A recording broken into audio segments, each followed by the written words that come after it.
ሰላም ንዓኹም ይኹን ዝኸበርኩምን ዝኸበርክንን ኣብ ርሑቕን ኣብ ቀረባን ዘለኹም ኣብ ዝተፈላለየ ቦታ በብሰዓትኩምን ጊዜኹምን ብናይ ለይቲ ዋብ ለይቲ ብናይ ቀትሪ ብሩኽ መዓልቲ እናበልኩ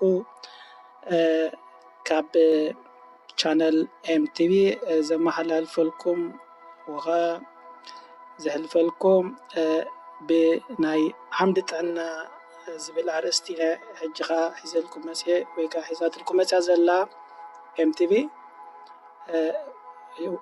ቻነል ኤምቲቪ። ስለዚ ደጊመ ደጋጊመ ሰላም ንዓኹም ይኹን እምበር ምግብታት ንልዋም ድቃስ እያ ትብል። ስለዚ ገለ ሰባት ንድቃስ ምስ ዝኣብዮም እንታይ ዓይነት ምግብታት ወሲዶም ከዓ ልዋም ድቃስ ክድቅሱ ከም ዝኽእሉ እትብረና። ስለዚ ብፅሞና ብሓባር ንከታተል። ምግብታት ንልዋም ድቃስ ገለ ሰባት ቀልጢፉ ድቃስ ስለ ዘይመፆም ብዙሕ ክሽገሩ ይረኣዩ እዮም። ገለ ሰባት ድማ ክሳብ ድቃስ ዝመፀና ነዊሕ ሰዓታት ቀጨውጨው ናይ ምባል ስምዒት ነርኢ። ገሌና ድሓን ድቃስ መፂና ከነብቅዕ ከባቢ ፍርቂ ለይቲ ካብ ድቃስ ምስ ተበራበርና ደጊምና ክንድቅስ ንፅገም ኢና።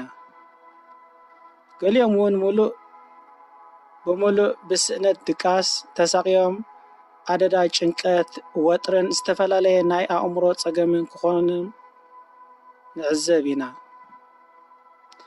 ኣብ መላእ ዓለም ብፀገማት ድቃስ ናይ ዝሳቀዩ ዘለዉ ሰባት ቁፅሪ ብሚልዮናት እናወሰኸ ይኸይድ ብምህላው ንኽኢላታት ስነ ኣእምሮ ኣሻቓሊ ጉዳይ ኮይኑ እዩ ዝርከብ። ፍሱሁን ዝተሓደሰን ኣእምሮ ሃሊና ብግቡእ ዕለታዊ ንጥፈታትና ተነካይድ እኹል ድቃስ ክንረክብ ይግባአና። ዝተፈላለዩ ሕማማት ናይ ምፅዋር ዓቕምና ክሕይል እውን ከምኡ ድቃስ የድልየና። እኹል ድቃስ ዘይምርካብ ንዝተፈላለዩ ሕማማት ልቢ ናይ ቆርበትን ካልእ ውሽጣዊ ሕማማትን ዝተቃልዕና ንኸውን። ሓደ ካብቲ ፀገም ድቃስና ንምፍታሕ ዝሕግዝ ልምድታት ኣመጋግባ እዩ። እዞም ዝስዕቡ ተጠቂሶም ዘለዉ ምግብታት ገለ ካብቶም ንድቃስ ከም ዘይፃብኡ ተባሂሎም ብኽኢላታት ተዘርዚሮም ዝርከቡ እዮም።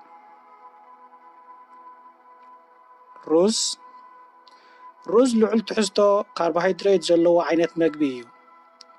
እዚ መኣዛዚ ድቃስ ክመፀና ዘተባብዕ ሰሮቶኒን ዝተባህለ ኬሚካላዊ ውህደት ኣብ ኣካላትና ብብዝሒ ከፍሪ ይሕግዝ።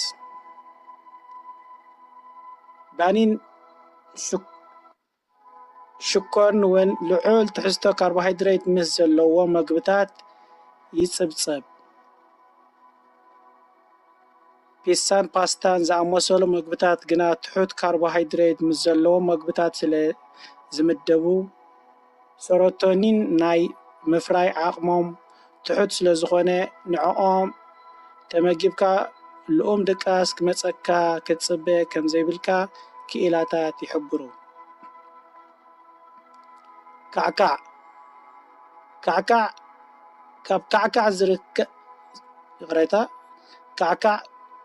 ካብ ካዕካዕ ዝርከብ ትራይፖቶፋን ዝተባህለ ኣሚኖ ኣሲድ ድቃስ ንምርካብ ዝሕግዙ ሰሮቶኒን ኒሜላቶኒን ዝተባህሉ ኬሚካላውያን ውህደታት ንምፍራይ ልዑል ዓቕሚ ኣለዎ። ባናና ልዑል ምንጪ ናይ ፖታሽየምን ቫይታሚን ቢን ዝተባህሉ መኣዛታት እዩ። እዞም መኣዛታት እዚኦም ሜላቶኒን ዝተባህለ ኬሚካል ኣብ ኣካላትና ብቐሊሉ ከፍሪ ይሕግዝ። ሜላቶኒን ድቃስ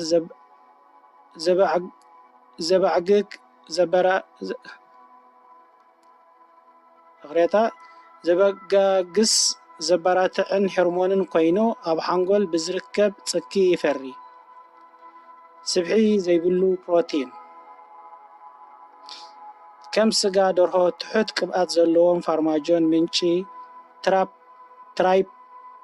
توفان استباهلي أمينو أسيد إيوم لعل سبحن قبأتن زلو مقبتات قنا أب أكلاتنا زهلو متن سروتونين كم زنكي سلزقبرو أب أوان ليتي تساقم سرعة محقاق مقبي أقاطي منا كابدك أسنا كم النبرابر كم زقبر كإلاتات يقلتو فولون عسان فلون عسان نتعنانا زي قد زيتنا قحيك بقى unsaturated fats ዘለዎም መግብታት እዮም ብቐሊሉ ክሓቁ ዝኽእሉ ብምዃኖም ድማ ኣብ ግዜ ድቃስ ክንምገቦም ዝበለጸ ምዃኑ ይንገር ምንጪ healthdigestion.com ስለዚ እዚ መስል ነይሩ ከመይ ጌርካ ኣብ ግዜ ለይቲ ልዋም ድቃስ ደቂስካ ክትሓድር ከም ትኽእል ዝሕግዙ መምርሒ ወይ ከዓ ዓይነት መግብታት ክነግረና ፀኒሕ ስለዚ ፅኒልኩም ክትከታተሉና ብምፅናሕኩም ብፅሞና ስለተከታተልኩምና ኣዝና ደጊምና ደጋጊምና ምስጋና ንዓኹም ይኹን የቀኒልና ክብረት ይሃበልና ቻቻ